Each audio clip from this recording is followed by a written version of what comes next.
यदि आपने यह वीडियो बीच में ही छोड़ दिया तो जीवन की सबसे बड़ी सीख से वंचित रहेंगे, क्योंकि आज जो मैं बताने जा रहा हूं वह केवल किसी कथानक की बातें नहीं, न ही केवल प्रेरक वक्तृत्व के शब्द। यह उन सिद्धियों का आसार है जो नीति के आग में पिसकर जन्मी है।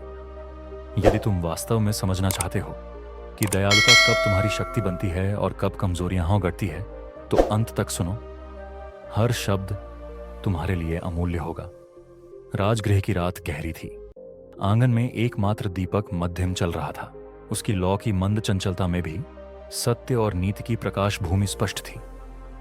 युवा, जिसके नाम पर समय का कोई अधिकार नहीं था, उसने अपने गुरु के चरणों में बैठकर अपने भीतर की बेचैनी उगल दी।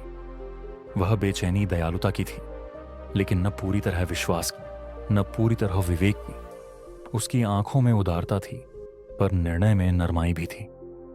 गुरु ने उसका चेहरा देखा और कहने लगे, धर्म और नीति के बीच का अंतर समझो, तभी तुम्हारे कर्मों की दिशा साफ होगी। मैं तुम्हें आज वही कथा बताऊंगा, एक ऐसी शिक्षा जो बताती है कि दयालु बनना गुण है, पर विवेक के बिना वह घातक भी बन सकता है। और यह भी कि नीति कभी कभी कठोरता की आवश्यकता जता देती है ताकि समग्र कल्याण बचा रहे। इस कथा में तुम पाओगे दया के परिमाण, विवेक के सीमा रेखाएं और मानवीय संबंधों का गणित। यह कहानी किसी प्राचीन शास्त्र की पंक्तियों में नहीं, बल्कि उन कठिन निर्णयों के पल में गूंजती है जब इंसान के अंदर दो आवाजें टकराती हैं। एक कहती है दयालु बनो, दूसरी कहती है समाज की रक्षा भी तुम्हारा धर्म है। गुरु ने कहा, दयालुता का अर्थ यह नहीं कि तुम हर क्षण कमजोर हो जाओ। दया का प्रयोग बुद्धि के साथ होना चाहिए। वह दया जो विवेकहीन हो वह तुम्हें टूटने देगी, पर वह कठोरता जो निडर विवेक के साथ हो वह कई बार सबसे बड़ा उपकार सिद्ध होती है।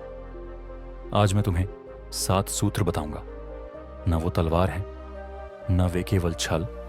वे नीति के प्रश्न हैं कि किस प्रकार बिना रक्त बहाए, बिना हिंसा के विरोधी को स्वयं उसके कर्मों के द्वारा पराजित कराना संभव है। पर ध्यान रखना, यह ज्ञान उन लोगों के लिए है जो इसे राष्ट्र, परिवार और धर्म के हित में प्रयोग करेंगे, न कि स्वार्थी विनाश के लिए। पहला सूत्र यह है भय का निर्माण।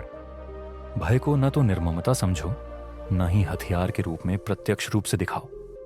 भय वे अदृश्य शक्ति है जो मन में विपरीत विचारों के बीज बो देती है।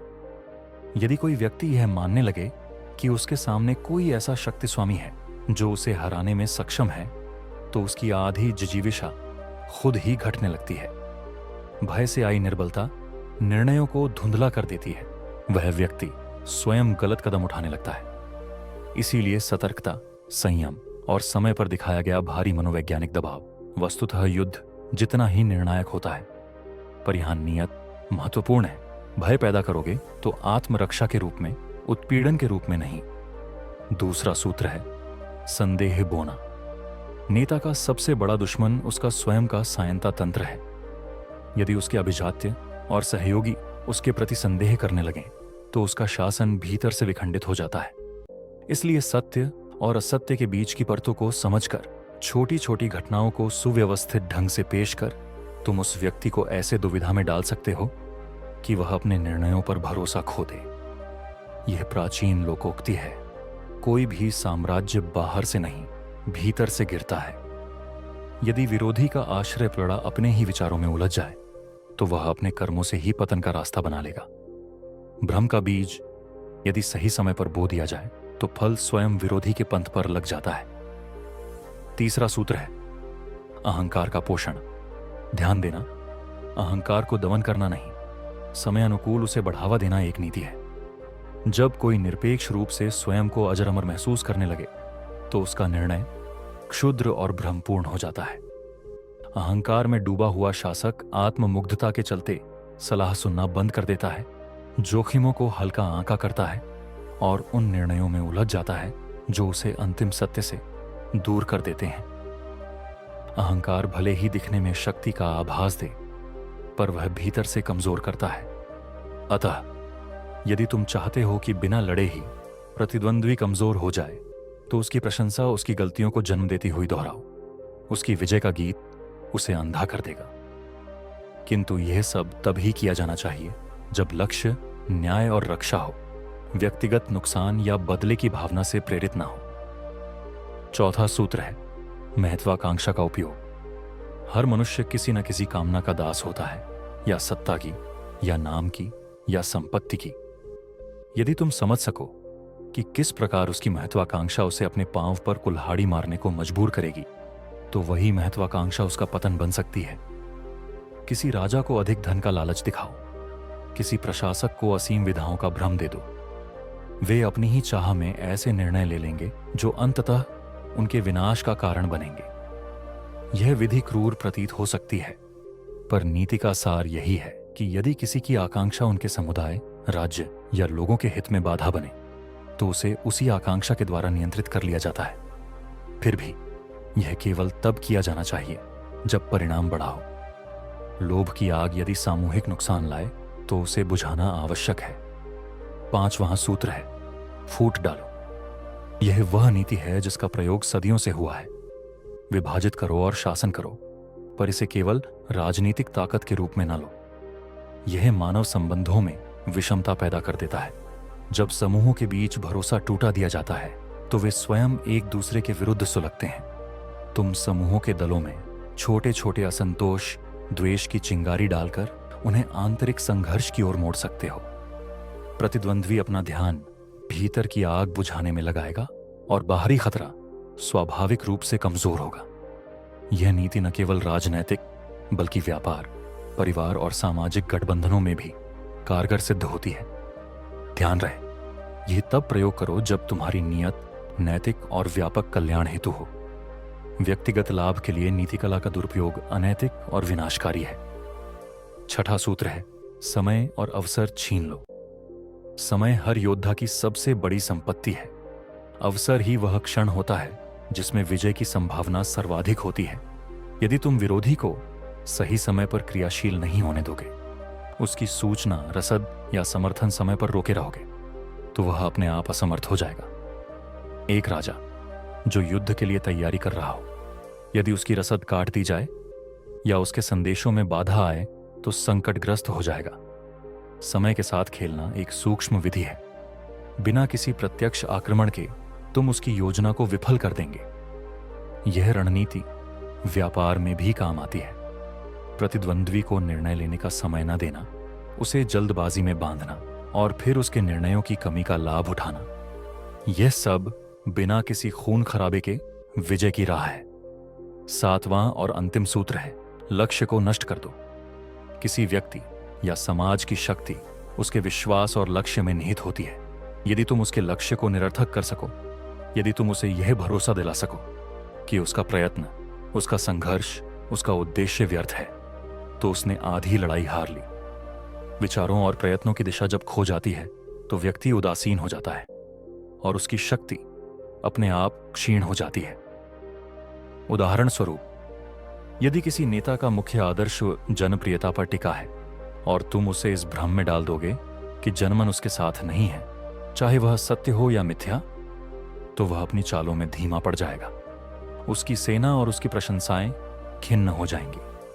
लक्ष्य का विहीन होना ही आत्म उपसंहार का आरंभ है। गुरु ने इन 7 सूत्रों को सुस्पष्ट रूप से कहा, पर उसकी आवाज में कहीं भी क्रूरता की गुमराह कर देने वाली आग नहीं थी, बल्कि वह एक पिता की तरह ठंडी दृढ़ता लिए हुए था। शिष्य ने पूछा, गुरुदेव, क्या यह सब कर लेना नीति का धर्म है? क्या यह धर्म के विरुद्ध नहीं होगा कि हम किसी के मन में भय, संदेह या द्वेष का बीज डालें?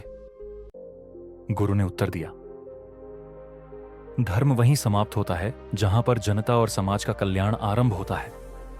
यदि किसी एक की दयालुता के कारण अनेक निर्दोषों का हक छिन जाए, तो वह दया असल में अपराध बन जाती है। नीति का मूल उद्देश्य समष्टि का कल्याण है, व्यक्ति विशेष का नहीं। इसलिए कभी कभी दया का त्याग करना भी बड़ा कर्तव्य बनकर उभरता है। उसे यह भी समझाया गया कि नीति का प्रयोग सिर्फ स्वहित के लिए नहीं होना चाहिए। न्याय, सुरक्षा और दीर्घकालिक स्थिरता के लिए इसका प्रयोग आवश्यक है। रात के उस मौन में जब दीपक की लौ धीरे धीरे झुकने लगी, तब युवा ने आत्मालोचना की। वह समझ गया कि हाथ जो पहले दूसरों को असीम श्रद्धा और अनवरत उदारता देता था, उसे अब विवेक के पारदर्शी छलके से देखने की आवश्यकता है। दयालुता अब भी उसकी आत्मा में थी, पर अब वह यह जान गया कि उसे किस समय नीचे रखना है और किस समय उठाना है। गुरु ने उसके माथे पर हाथ रखा और कहा, स्मरण रखो, दयालु होना महिमा है, पर दयालुता के साथ विशुद्ध विवेक ही तुम्हें महान बनाती है।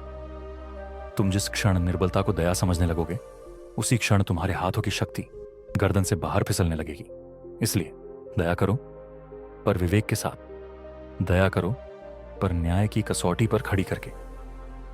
अब तुम सोच रहे होगे, ये कथा प्रत्यक्ष रूप से कठोर और निराकार योग्य नीति क्यों सिखाती है? उत्तर सरल है, क्योंकि वास्तविक दुनिया में जिन कई लोगों ने दयालुता को अपनी कमजोरी माना, उन्होंने सहानुभूति की आड़ में अपने अधिकारों और कर्तव्यों की बलि दे दी।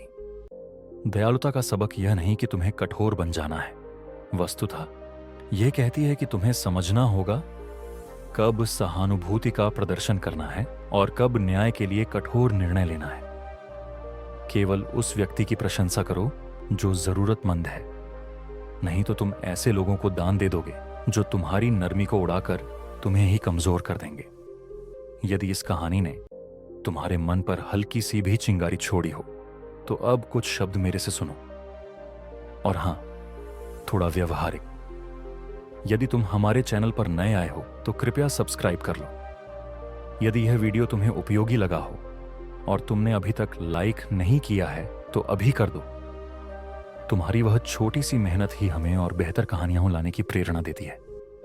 और जो बात तुम्हें सबसे ज्यादा याद रखनी है, यदि तुम अभी तक लाइक नहीं करोगे तो तुम्हारी सजा यह होगी कि अगली बार जब कोई तुमसे मदद मांगेगा और तुम चाहकर भी कठोर निर्णय नहीं ले पाओगे, तो तुम वहीं पुराना उदार पुत्र बनकर रह जाओगे और फिर सीखना पड़ेगा कि कब दया हथियार बनती है और कब वह कमजोरी।